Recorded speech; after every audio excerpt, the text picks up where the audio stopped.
Boa noite. Está no ar o programa Horizonte Debate.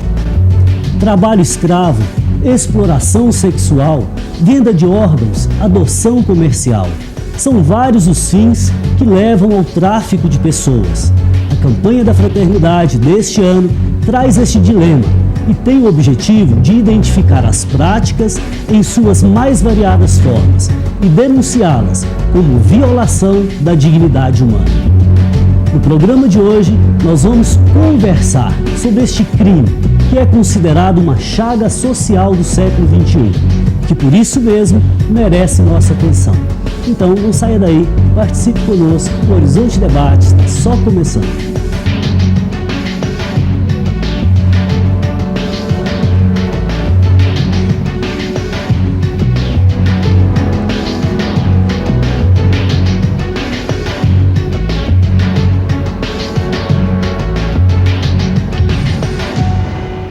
Participam conosco hoje o bispo auxiliar da Arquidiocese de Belo Horizonte, Dom Luiz Gonzaga Fecchio, o professor de Direito da PUC Minas e delegado da Polícia Civil, Emílio Oliveira, e o engenheiro e professor, deputado estadual e presidente da Comissão de Assuntos Municipais da Assembleia Legislativa, Paulo Lamaque.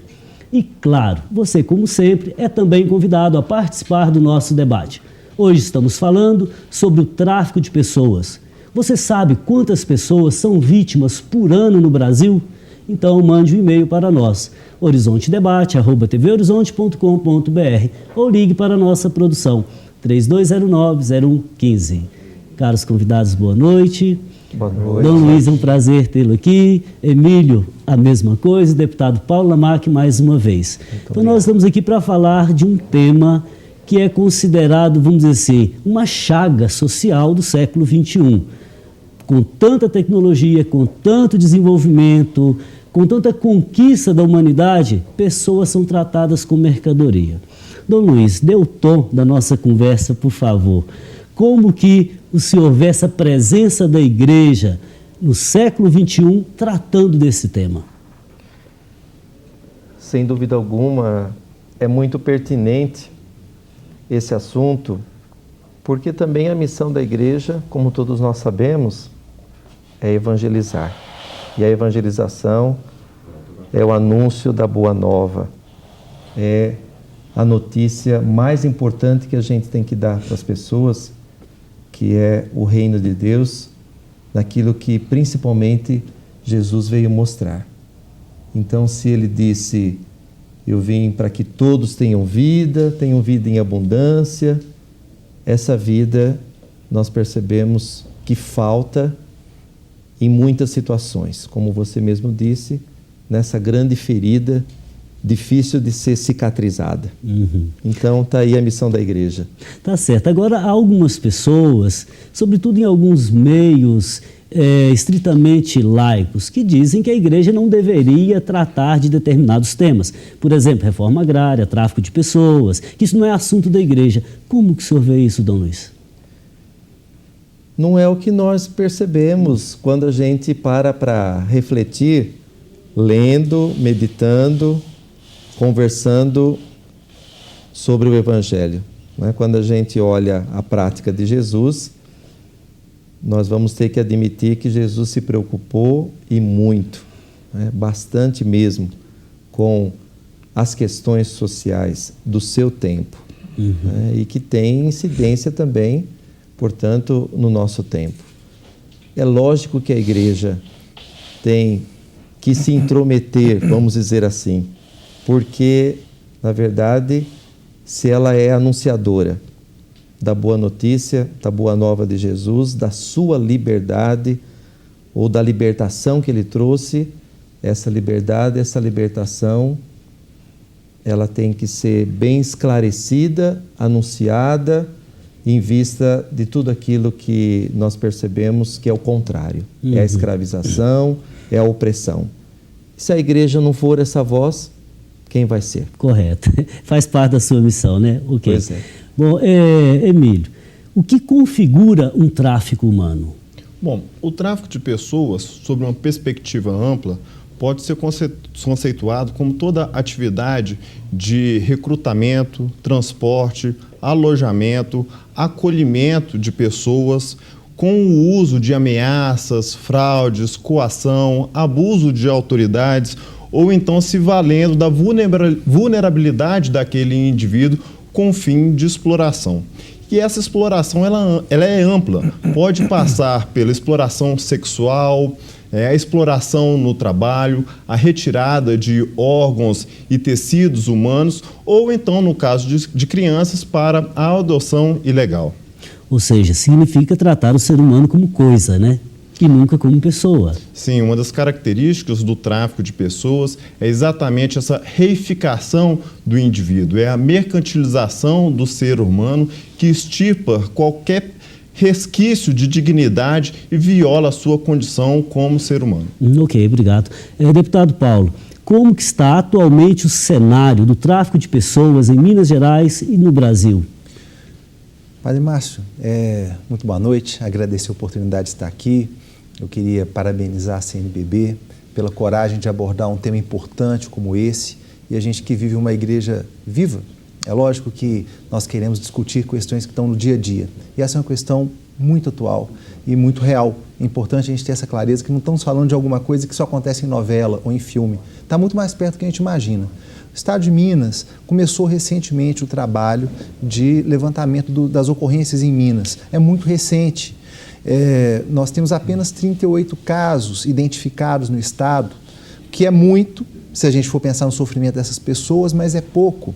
E nós temos que compreender o seguinte, é muito difícil identificar um caso de tráfico de pessoas, porque normalmente quando essa pessoa, por exemplo, sai do país para ser objeto, seja de exploração sexual, de trabalho escravo ou de qualquer uma das modalidades, na grande maior parte das vezes, ela sai voluntariamente. Ela sai acreditando que está indo para uma vida melhor e, por vezes, ela só descobre o que aconteceu quando ela chegou lá. Mas aí já configura um recrutamento, a pessoa está sendo enganada e justamente para ser usada como meio, né? É verdade. E é dificílimo você identificar isso. Às vezes a família só sabe que ela perdeu o contato com o familiar. Muitas vezes a pessoa é dada como desaparecida. E aí você caracterizar isso como um caso de tráfico de pessoas vai um longo trabalho. Você precisa de uma prova material. Por vezes é mais fácil você identificar dentro do país as pessoas que estão num trabalho escravo ou pessoas que, por exemplo, vieram trazidas de outros lugares para uma atividade onde elas têm seus direitos violados, mas as pessoas que saem daqui para serem traficadas são muito mais difíceis de serem rastreadas. Você mencionou aí trabalho escravo, então eu queria chamar um VT sobre o trabalho análogo à escravidão, que é um testemunho muito interessante. Para a liberdade é que Jesus nos libertou, é para a liberdade que Cristo... Certo dia eu estava em casa, aí chegou um rapaz me dizendo que tinha um fazendeiro na cidade de Monsergil procurando trabalhadores para ir trabalhar no estado do Pará. Aí a passagem é por conta da fazenda e alojamento lá é por conta da fazenda também. E você não vai pagar nada, e ferra tudo é por conta lá. Isso vai sendo assim é bom, que aqui não tem serviço. Dinheiro de jeito assim fácil, nós vamos. A primeira coisa que a gente perde na viagem é o nome. Seu nome você já não tem mais, eles só chamam de Piauí. Aí andamos mais ou menos uns 10 quilômetros, aí a estrada de chão acabou. Aí só agora vocês vão ter que fazer a estrada para o carro entrar aí, que não tem mais não. Que diabo de fazenda é essa que não tem estrada, não tem nada? No outro dia veio um cabo com motosserra e fez um barraco de madeira, de quadradinho, toda pregadinha. Senão ali é para nós dormir ali dentro, que nada, ali era para ele botar mantimento de comer lá dentro, aí botaram um homem lá armado lá dentro.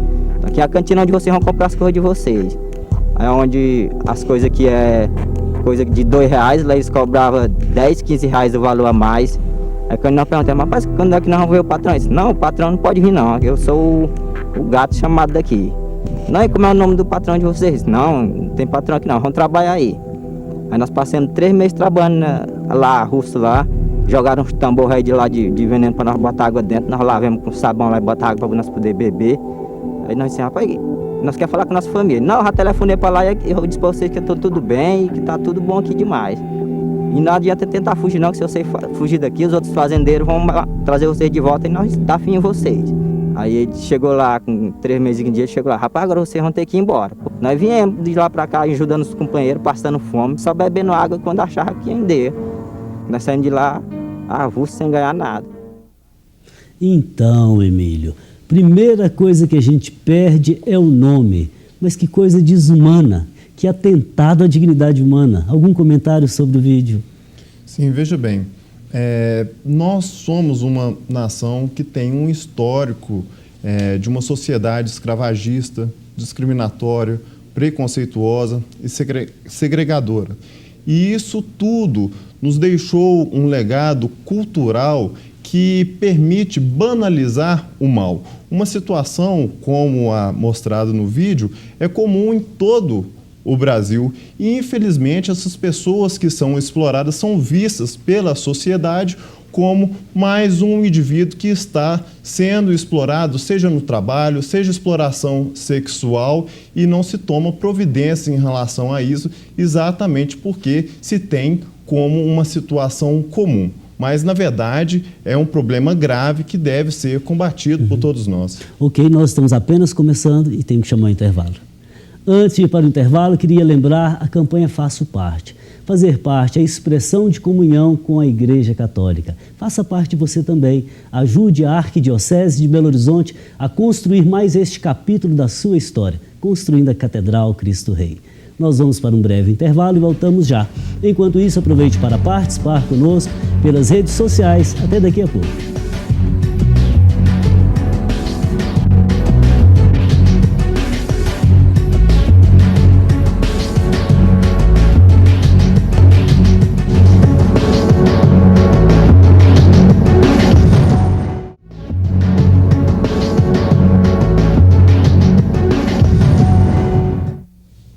Como identificar o tráfico humano? Participe do programa de hoje. Mande um e-mail para horizontedebate@tvhorizonte.com.br ou ligue para nós, 3209-0115. Dona Luiz, no intervalo o senhor falava da perda do nome, que o Piauí mencionou no início do vídeo. O que significa perder o nome? Pois é, Padre Márcio. Eu acho que uma coisa é a gente ganhar um apelido, né? Afetuosamente, carinhosamente. Agora, outra coisa é uma situação dessa. Se eu pensava aqui comigo, se ele citou em primeiro lugar essa perda do nome, é porque é muito importante. É muito significativo esse nome. É como se ele estivesse perdendo mesmo a identidade dele, mais do que um documento, no meu modo de pensar. É como se ele não fosse aquela pessoa que ele é. Uhum. Né? Ele tivesse que ser mesmo, deram para ele uma outra identidade para ele esquecer o que ele é. Uhum. Isso é muito triste, né? É anular o ser mesmo da pessoa. Anular, né? exatamente, violar aquilo que é específico dele. Uhum. Não é só a questão do nome, eu acho que aí, claro, tem vários com o mesmo nome, mas nele, né, na pessoa dele, que ele sabe que é única. Uhum. É muito pesado. É muito. Bom, deputado Paulo, você falava que em Minas Gerais há poucos casos, 38 em relação, etc. Bom, se houvesse eu acho que seria muita coisa. Agora, há algumas regiões que são mais vulneráveis no estado? Sem dúvida. Aonde existem pessoas em risco social, é certamente aonde há o maior risco de manifestação disso. Especialmente quando a gente imagina, se vem na forma de uma proposta de uma vida boa, isso pode ser uma proposta profissional, eventualmente pode ser até uma proposta pessoal, do tipo alguém que se apaixona e convida para uma coisa fora. Isso acaba afetando, acaba sendo mais convidativo para aquelas pessoas que têm uma condição socioeconômica mais vulnerável. Então, a vulnerabilidade da pessoa acaba estimulando, né, uma disposição, uma predisposição para esses novos desafios. É onde a gente sugere para as pessoas, né, da mesma maneira que no nosso dia a dia a gente fala para as crianças, não aceita bala, não conversa com estranho. É preciso que a gente veja com uma certa desconfiança toda proposta muito favorável para um trabalho fora. Temos que lembrar que as mesmas dificuldades que existem no Brasil existem fora do nosso país, as mesmas dificuldades que tem em Minas, tem em outros estados, e propostas muito vantajosas podem significar, né, uma tentativa de recrutamento para uma situação que seja uma situação de tráfico de pessoas. Agora, a Comissão de Direitos Humanos da Assembleia se interessa desse assunto, trabalha nessa direção? Esse assunto vem sendo trabalhado na Assembleia pela Comissão de Direitos Humanos, presidida pelo deputado Durval Ângelo, pela Comissão de Segurança, presidida pelo deputado João Leite, e também pela Comissão de Assuntos Municipais, a qual eu sou o presidente, porque nós entendemos que, além de envolver a violação dos direitos humanos, de ser uma questão de segurança pública, isso também precisa ser tratado de maneira capilar nos municípios do nosso estado. Então, estamos buscando um esforço conjunto para levar à população o conhecimento desse tipo de situação. Ainda é um crime muito pouco conhecido, né?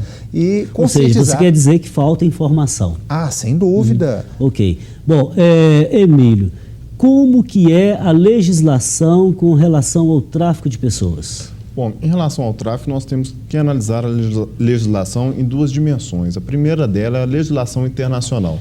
O Brasil, através da ratificação de tratados internacionais, como a Declaração Universal dos Direitos Humanos, a Convenção Americana dos Direitos Humanos, mas, sobretudo, o Protocolo de Palermo, se comprometeu e assumiu responsabilidade de combater e prevenir e dar assistência a vítimas do tráfico de pessoas.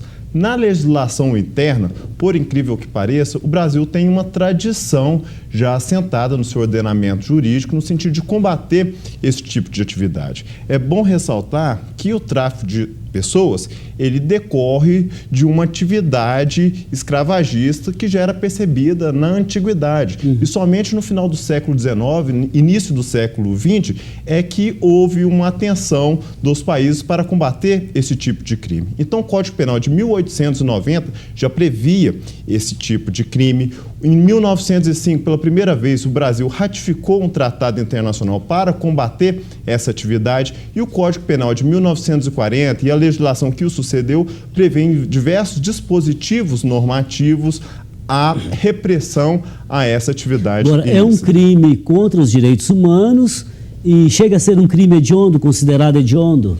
Não, não é considerado um crime hediondo, mas, no meu ponto de vista, é um dos crimes que mais viola os direitos fundamentais da pessoa. Porque, perceba, no caso de tráfico de pessoas, no caso de tráfico de armas, você tem como objeto do crime a arma. No caso de tráfico de drogas, você tem como objeto do crime a droga. Agora, no tráfico de pessoas, você tem como objeto o próprio ser humano. É o ser humano que é mercantilizado, sendo objeto de compra e venda entre diversas pessoas. E isso acaba aniquilando sua identidade, a sua personalidade, a sua condição de homem.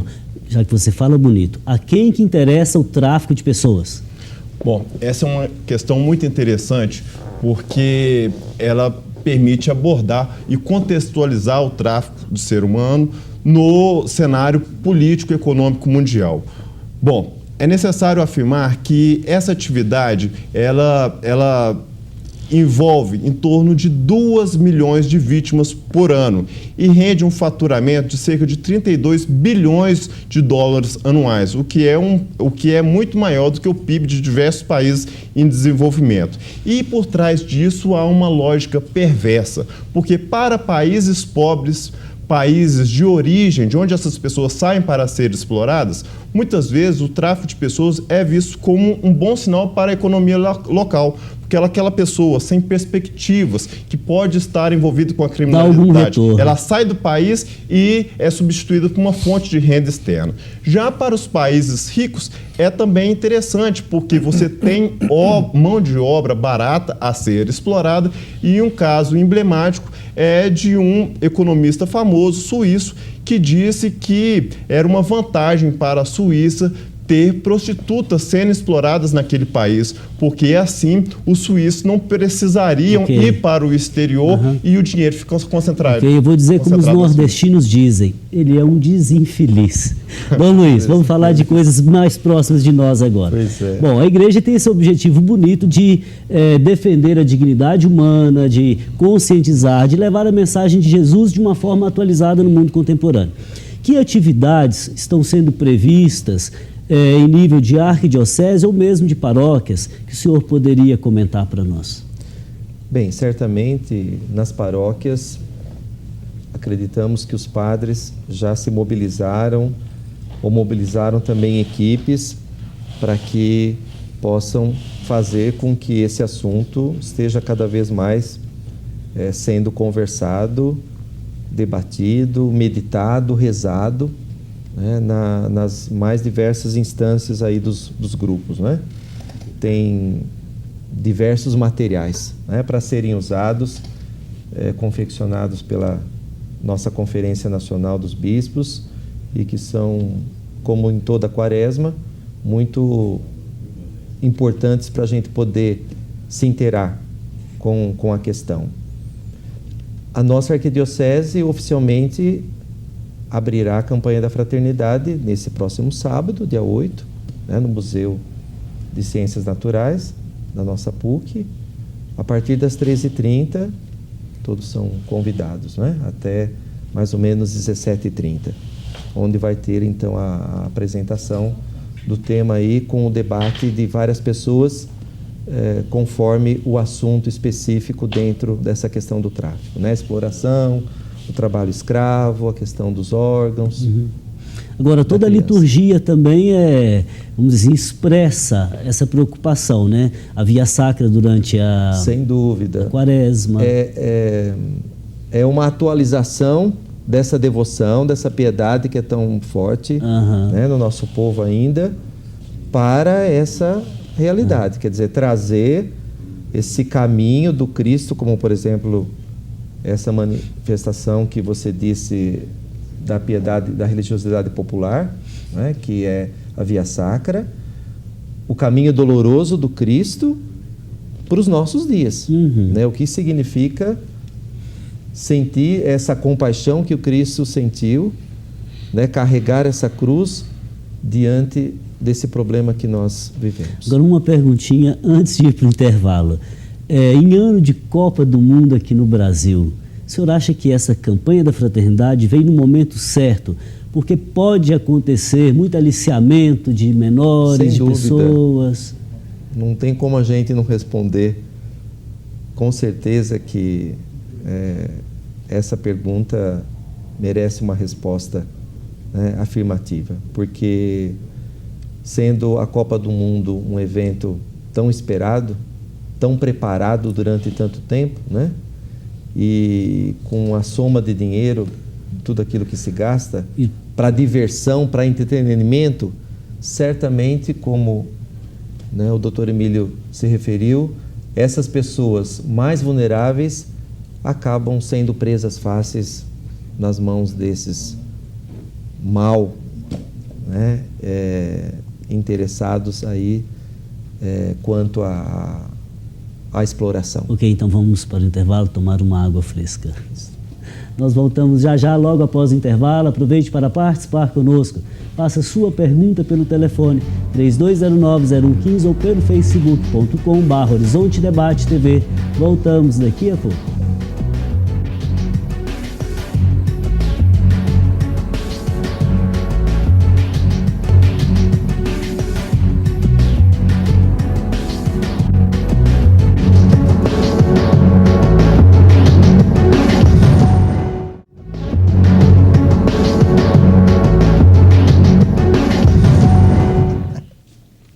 É para a liberdade que Cristo nos libertou. Esse é o lema da campanha da fraternidade que trata do tráfico humano neste ano. Dê sua opinião pelo e-mail horizontedebate@tvhorizonte.com.br ou pelo telefone 3209-0115. Participam conosco hoje o bispo auxiliar da Arquidiocese de Belo Horizonte, Dom Luiz Gonzaga Féquio, o professor de Direito da PUC Minas e delegado de Polícia Civil, Emílio Oliveira, e o engenheiro e professor, deputado estadual e presidente da Comissão de Assuntos Municipais da Assembleia Legislativa, Paulo Lamaque. Bom, retomando o nosso debate, a nossa conversa, né, que está fluindo muito bem, por sinal, eu queria que o Dom Luiz comentasse esse lema para nós. É para a liberdade que Cristo vos libertou. Carta de São Paulo aos Gálatas, né? 5:1. Capítulo 5, versículo 1. Daí que é a fonte, ou essa é a fonte dessa frase muito pertinente para esse tema da campanha da fraternidade. Deus nos fez livres né, nos criou para a liberdade. E essa liberdade foi conquistada com um preço muito caro, né? Daquela pessoa que se fez ou que foi a mais livre para o suplício maior, para a dor maior, para a maior crueldade ou a maior escravidão, digamos assim, mas com toda a sua liberdade, justamente para fazer-nos mais livres. Então, quando a gente para pensar nisso, que tudo aquilo que Jesus sofreu não foi um teatro, não foi uma dramatização, não foi coação. Claro que estava dentro de um plano de Deus, mas fruto de uma perversidade, fruto de um caminho errado que as pessoas tomaram também de não compreender a mensagem dele. Ok, então nós vamos ver mais um vídeo, um trechinho da CNBB, que vai falar da exploração sexual.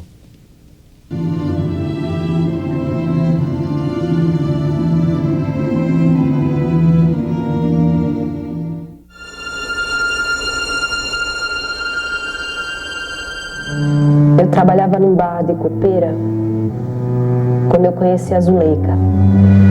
Aí um dia ela me propôs, ela falou, você não quer ir comigo para a Suíça? E eu disse, como é lá? Ela disse, é um país maravilhoso. Lá você vai conquistar todos os seus sonhos. Vai poder trabalhar, vai poder ter o dinheiro, vai poder ter a tua liberdade. Eu fiquei muito feliz, muito feliz. Consegui convencer meus pais. E dias depois ela me disse que eu tinha um problema com a minha idade para tirar os documentos. E eu tive que tirar um documento falso. E aí chegou o dia que eu fui para a Europa.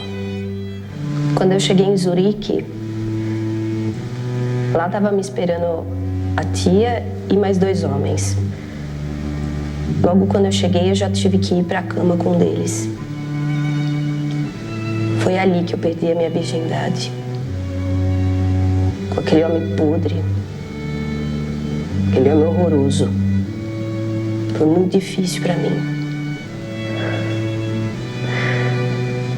A tia fez um acordo com esse homem.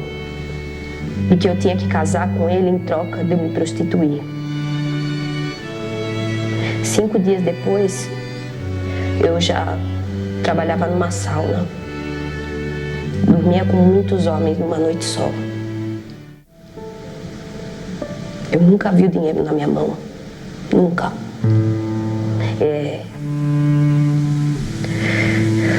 Eu terminei grávida. E com 3 meses de gravidez, a tia me propôs um aborto. E eu fiz. 4 dias depois da cirurgia, eu já tive que me prostituir de novo. E eu sentia dores, muitas dores durante a relação, até que eu tive uma hemorragia. Foi ali que eu decidi que eu não ia mais deixar esses 2 me escravizarem, me prostituírem, e que eu ia fugir. E eu fugi.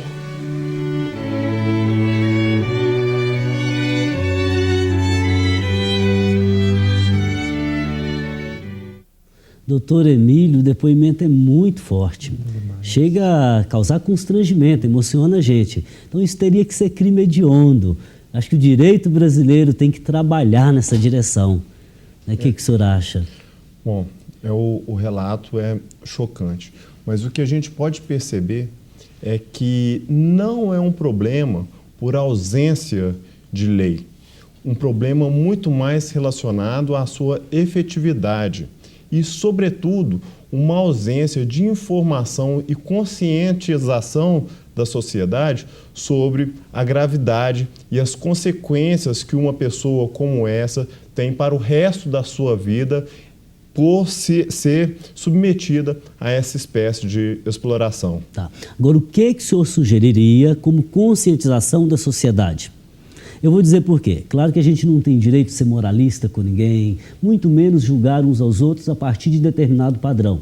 No máximo que a gente teria direito de fazer é de dizer uma palavra bondosa, sabe, um anúncio misericordioso em determinadas situações. Mas para você ter uma ideia, hoje eu coloquei no Facebook por 2 vezes o tema do programa. Claro, 60 e tantas pessoas curtiram. Não houve nenhum comentário, porque o tema é muito sério. Então, como, por exemplo, conscientizar, trazer as pessoas para esse debate? Porque ele está aí, está vindo a Copa aí, é um problemão. Né? O que o senhor pensa para a conscientização? Bom, a iniciativa da TV Horizonte em trazendo esse tema à tona e da própria CNBB já é um ótimo caminho para a conscientização da gravidade desse problema. O relato de pessoas que passaram por essas experiências, inclusive com depoimentos chocantes, também é interessante. Porque, veja bem, que muitas vezes a própria vítima, ela não se sente nessa posição.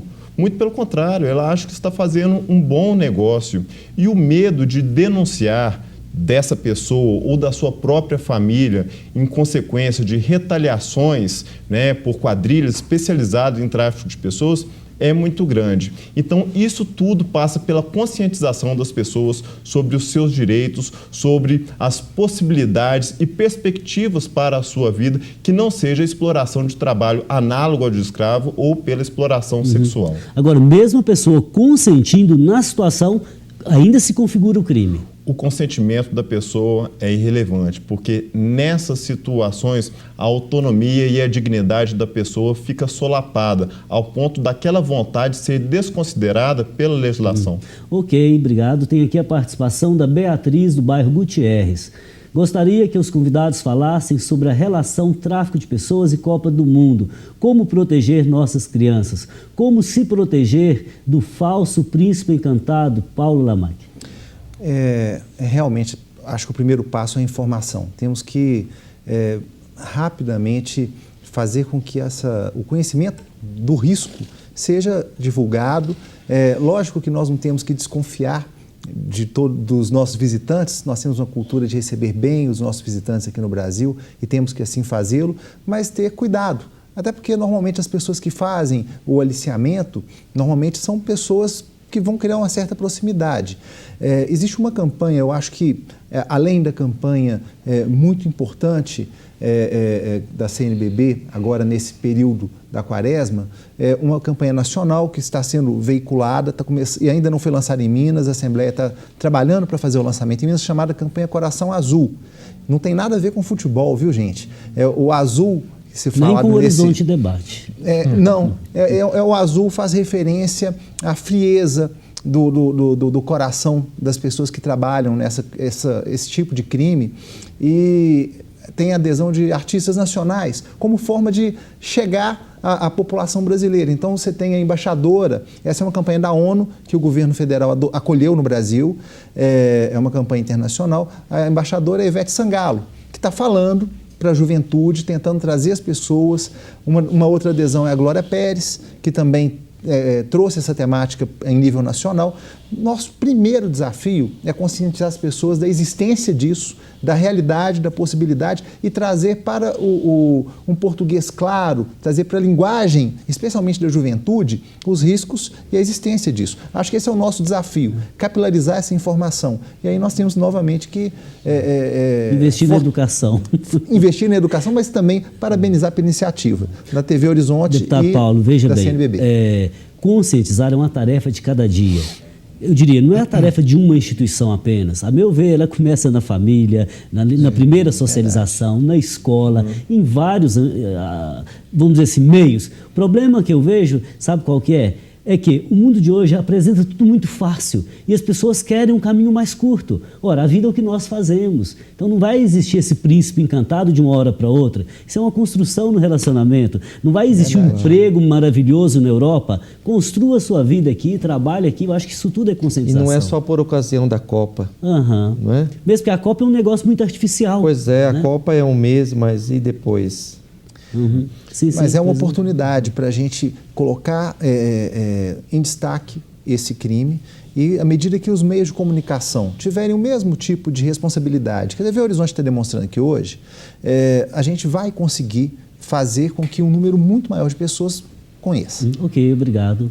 Bom, nós vamos para um rápido intervalo, voltamos logo, aproveite para participar conosco, ainda dá tempo.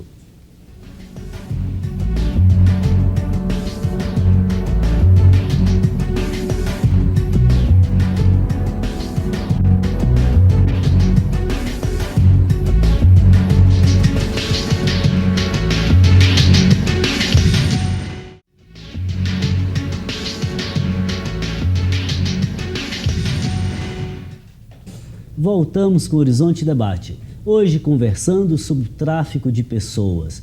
Eu queria aqui perguntar para o doutor Emílio, se a família percebe que algum membro desapareceu e ela desconfia que seja tráfico de pessoas, a quem recorrer? Como denunciar?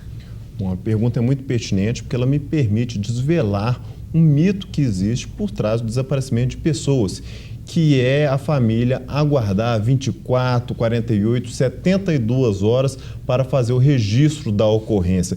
Esse lapso temporal não existe. Na primeira notícia que a pessoa desapareceu, procure a delegacia mais próxima de sua residência para poder fazer o registro da ocorrência, informando as autoridades para darem início às buscas. E se o senhor me permite, eu gostaria, em um momento oportuno, de divulgar o telefone e o site para que as pessoas que têm suspeitas, né, de seus vizinhos ou outros indivíduos que estejam cometendo algum crime relacionado ao tráfico de pessoas denunciarem.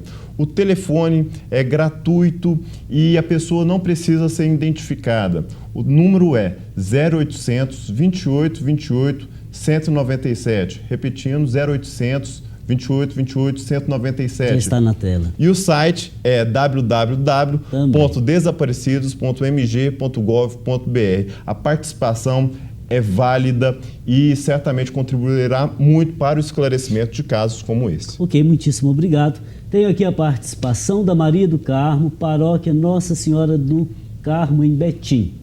Como podemos organizar nossa comunidade cristã para lutar contra o tráfico de pessoas, Dom Féquio? Como fazer alguma coisa na comunidade? Pois é, Maria do Carmo.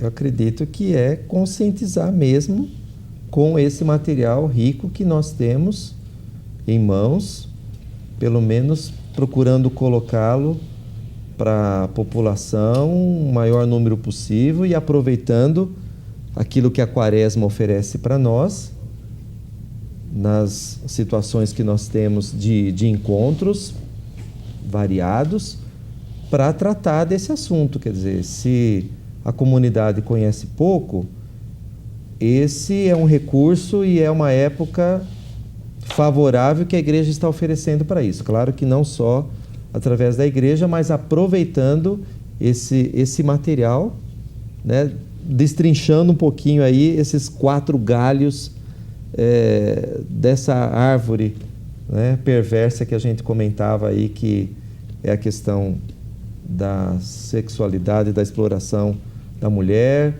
do tráfico, do trabalho escravo, do comércio de órgãos e da exploração infantil da criança, né? Adoção ilegal. Então, eu acho que tem que trabalhar melhor isso daí com os dados. Eu acho que esse vídeo é importante que... Vamos fazer aqui uma propagandazinha, né? Esse vídeo que foi passado aqui está no YouTube, pode procurar lá e aproveitar para gravar e passar para os grupos aí. Propaganda visa dinheiro, anúncio é de graça. Pode, né? Pode gravar lá no YouTube, tem vários depoimentos lá, esse vídeo aí da CNBB. Então vamos aproveitar e gravar e passar para o maior número possível de pessoas. Ok. Bom, Maria do Carmo, fraterno abraço, obrigado pela sua participação. A Cláudia, do Buritis, ela perguntava se existe um número de telefone, diz que denúncia específico para o tráfico humano. Então, Cláudia, já está respondido. É único em todo o Brasil também. Eu suponho que o doutor Emílio pudesse dizer se há outros números em outros estados, o senhor tem notícia, ou se esse número é único para o Brasil? Não, no âmbito estadual, Tá. esses são números que permitem à Polícia de Minas Gerais investigar tráfico de pessoas que tenham origem, ou pelo menos o trânsito, em Minas Gerais. Mas no âmbito nacional existe o número 180, no qual a pessoa também pode fazer a sua denúncia no âmbito federal. Ok, Cláudia, fraterno abraço, obrigado pela sua participação. O Montanha pergunta: o que os países ricos estão fazendo para combater o tráfico de pessoas, se é que o fazem?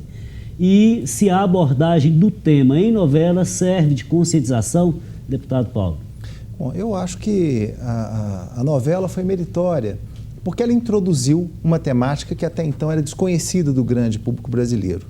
Existem, sim, campanhas em diversos países ditos civilizados, né, de primeiro mundo, porque se as vítimas saem dos países mais pobres, normalmente as pessoas que vão se aproveitar têm origem nos países mais desenvolvidos, né? Estranhamente, eu não chamaria de desenvolvido, né, um cidadão que vai fazer turismo sexual ou que vai aproveitar de uma pessoa que está sendo explorada numa sauna, como o caso daquele vídeo. Mas existem ações no sentido de coibir esse tipo de crime dentro daqueles países, assim como existe no Brasil, né? Recentemente houveram denúncias de que trabalhadores haitianos estariam sendo explorados aqui. Em Belo Horizonte, recentemente, nós tivemos bolivianos envolvidos com costura, com confecções, que foi identificado ali trabalho análogo ao escravo.